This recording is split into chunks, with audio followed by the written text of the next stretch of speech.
اليوم غادي نوجد معكم بسيطلات، ولكن ماشي اي بسيطلات بحشوه جدا مميزه، واحد الحشوه اللي كتجي غزاله فنه. كنتمنى ان شاء الله تنال الاعجاب ديالكم الوصفه اللي غادي نحضر معكم اليوم ديال هاد البسيطلات هادو. كنتمنى تنال الاعجاب ديالكم، وكنتمنى ما تنساونيش من التشجيعات ديالكم. شكرا جزيلا لكم، وندوزو على بركه الله المقادير تحضير هاد البسيطلات هادو. فغادي نوجدوا دابا واحد التتبيله. هاد التتبيله غادي يكون فيها واحد اليوغورت طبيعي بدون سكر من فئه 110 غرام، غادي نديروه كامل. 2 معالق كبار ديال المطرد او اللي هو الخردل. وهنا غادي نزيد واحد الفص ديال الثوم، واحد فقط. الا عندكم بودره ديال الثوم يكون احسن، باش ما يجيش لينا الثوم غالب في الحشوه. وهنا غادي نزيد واحد طريف ديال السكنجبير طري او الزنجبيل طري، هو اللي غادي نديرو دابا. كنحكو ايضا في حكه رقيقه. والسكنجبير طري صدقوني كيعطي واحد المذاق مغاير تماما، ماشي بحال السكنجبير يعني العادي الغبره. وهنا غادي نسم بالزعتر قياس تقريبا 2 معالق كبار. كنحكو مزيان ما بين يدي وكنهبطو كامل باش يجي رقيق في الحشوه، وفي نفس الوقت كيطلق داك المذاق ديالو زوين. عندي هنا صلصه الصوجه، درت قياس 2 معالق كبار. بالنسبه لصلصه الصوجه اللي هي خفيفه شي شويه، الا كانت ديك الثقيله ديروا غير شويه. وملحه كتبقى حسب الذوق.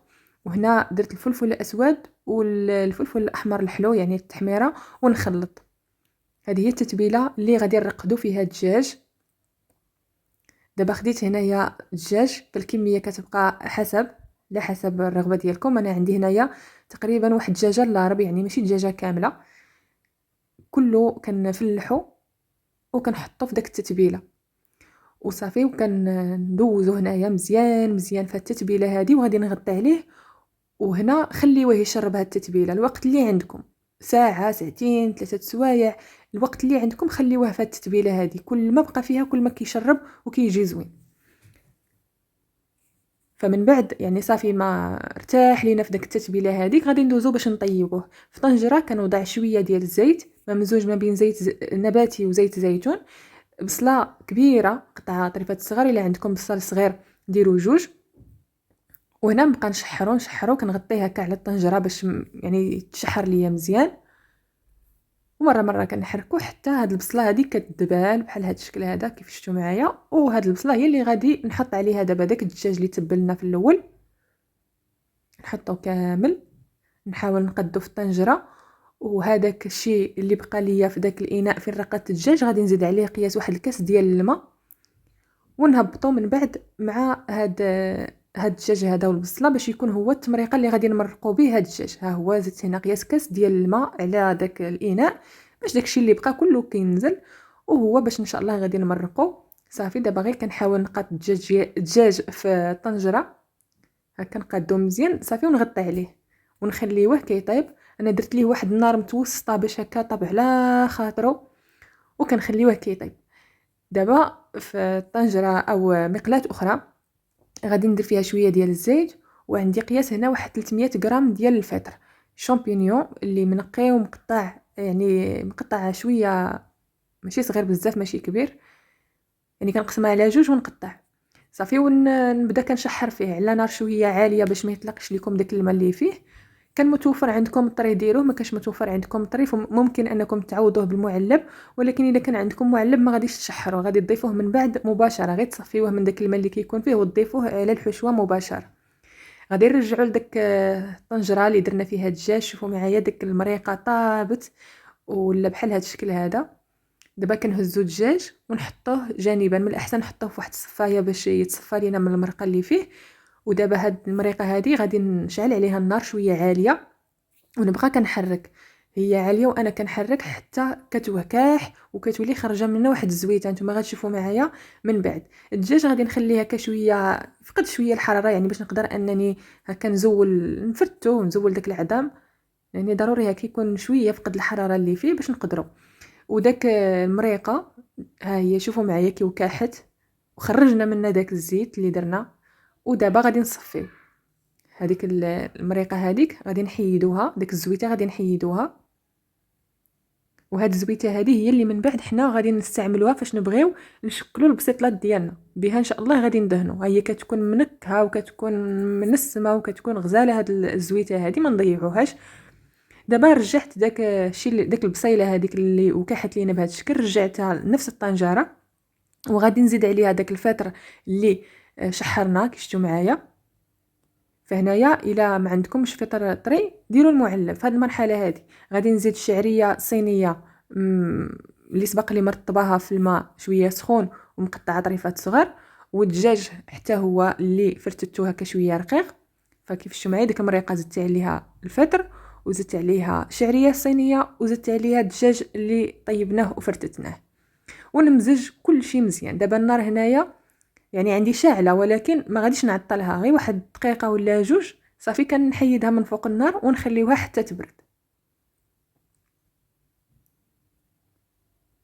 ها هي الحشوه دابا راها بارده عندي بشكل جيد. غادي نزيد نضيف عليها الجبن مبشور. ضيفوا اي نوع من الجبن مبشور متوفر عندكم. انا عندي هنا جوج ديال الانواع. المهم نتوما اي جبن متوفر عندكم، سواء كان جبن موتزاريلا مبشور او جبن احمر مبشور، اي نوع من الجبن ممكن انكم ديروه. صافي وكنخلط مزيان مزيان باش هاد الجبن كيتوزع على الحشوه كامله، وهاد الجبن من بعد كيدوب لينا في الحشو، كيعطينا واحد التعليكه زوينه في الحشوه ومذاق زوين. صافي غادي ندوزو نشكلوا ان شاء الله البسيطلات ديالنا. غادي نشكلوهم باي ورقه حنا موالفين كنخدموا بها. اي ورقه متوفره عندكم ديروها، ديروها يعني اي ورقه نتوما موالفين كديروا بها البسيطلات ديالكم بريوات ديالكم هي اللي غتخدموا بها. انا غادي نخدم بهذه. المهم هذه غادي ناخذ منها واحد الجزء. هذه معروفه باسم الورقه ديال شينوا. ما كايناش في المغرب بزاف، قليله كنظن ما كايناش بزاف. المهم المغرب ما كاين ما احسن من الورقه ديال البسطيله، فكتبقى هي نمبر 1، هي رقم واحد صراحه. الورقه ديال البسطيله ما كاين ما احسن منها. المهم انا هذه مربعه وغادي نردها ان شاء الله دائريه، باش هكا الا نتوما يعني في المغرب خدموا بالورقه ديال البسطيله الحجم الصغير. دابا داك الورقه كناخذ جوج مع بعضياتهم وكنطويها على 4، بحال كنطوي فوطه يعني هكا كنطويها على 4. وداك القنات اللي كيبقاو على برا كنقطعهم بالمقاس على شكل دائري، ها هما كنحصل على الورقه مدوره. دابا ديك الزويته اللي نزلنا من داك البصيله زدت ليها واحد شويه ديال الزيت، لانه ما غاديش تقدني، لانه كميه شويه كبيره. فزدت عليها شويه ديال الزيت ومزجته بشكل جيد.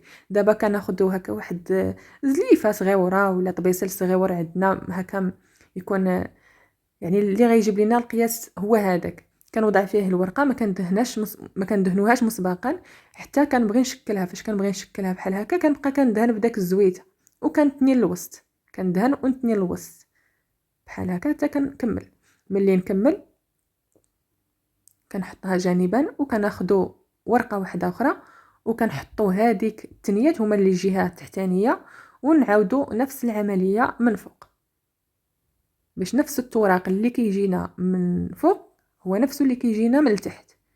كنطويو داك الورقه على 4، هما جوج مع بعضياتهم كنطويوها على 4 وكنقطعوا بالمقص وكنحطوها هنا في واحد الزليفه ونوضعوا الحشوه ديالنا في الوسط ونتنيو عليها. حنا كنتنيو حنا كنديروا داك الزويته في الشتاء. ولا لاحظتوا معايا انني كنهز غير مره واحده الزيت، يعني عاود باش ما يجوش لينا فيهم ليدان بزاف، غير مره واحده كنهز الزيت، لانه الشتاء كتبقى هازه الزيت شويه حتى كنكمل التنيه للاخر.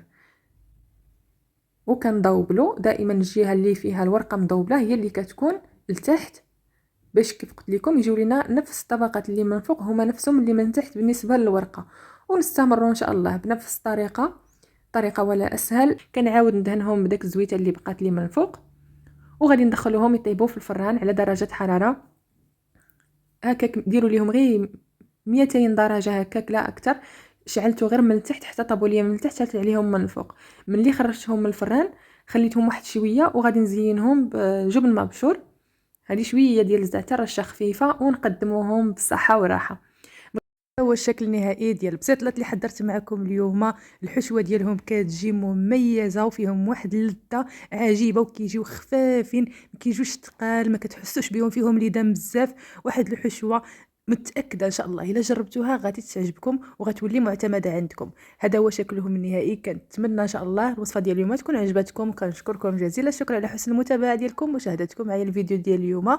تهلاو في راسكم ونشوفكم ان شاء الله في الفيديو الجاي، وفي انتظار دائما تشجيعات ديالكم. يلا دابا سلام عليكم.